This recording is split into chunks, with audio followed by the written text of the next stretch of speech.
waxaan u hambaliyeynayaa oo bogaadinayaa suldaan maxamed suldaan saleebaan cali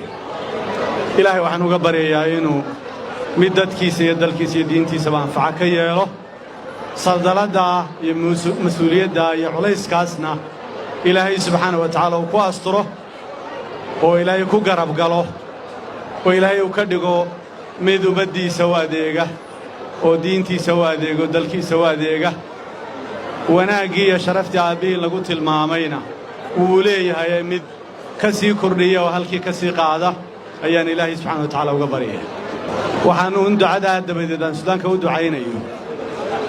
aan jecelahay inaan idhaahdo madax dhaqameedka halkan jooga guud ahaan iyo somalilanba xisbiga waddani iyo xukuumaddiisu waxay qaateen go'aanka ah in dadka reer somalilan midnimadoodu ay tahay waxa ugu horreeya koowaad midnimada somalilan iyo ururinteeda ayaa xisbiga iyo xukuumadda u ah halbeeg marka wax kasta oo midnimada xoojinaya ayaan jecelahay inaan dardaaro waxaanse ka yaranahay markii suldaan boqor cismaan buur madow iyo suldaan daa'uud aad moodaysay hadalladoodii in dareen yaro jiro kole waa qoodho marka laysu yimaado waa laga yaabaa in dareen baxo laakiinse waxaan muujinaya inaanan dareenkaa raalli ka ahaynoo uu waddadii inaga duwayo midnimadii iyo horumarkii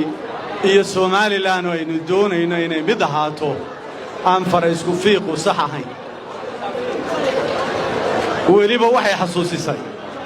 suldaan saleebaan suldaan maxamed aabbihii oo halkan in badan laga xusay hadaluu marar badan ku celceliyey oo markuu reer sheekh isxaaq la hadlaya odhan jiray walaalayaalow naga daaya na kala celi oo wax naga celi oo ha iska kay celin walaalayaalow naga daaya iyadoo golahan la joogo dawladnimada taageero u ahoo haddii iyadu falfalliidho dawladnimadana waxbaa inaga soo gaadhaya dhammaantiin khayr iyo wanaag baan idiin rajaynayaa guul baan idiin rajaynayaa midnimo iyo walaalnimo baan idiin rajaynayaa waxaanan suldaan maxamed suldaan saleebaan mar labaad leeyahay allaha ku guuleeyo guud ahaanna sulaadiinta waxaan u soo jeedinaya maadaama ay madasha ku dhan yihiin waxaan filaya oo aan iminkana u soo jeedinaya in galbeedka dhawaqa iyo shaqaaqada ka soo yeedhaya ee muddada socday wixii ka dhiman dawladdu waa tacab bay gelisay waa ku tacabtay wixii ka dhiman ee qabyatira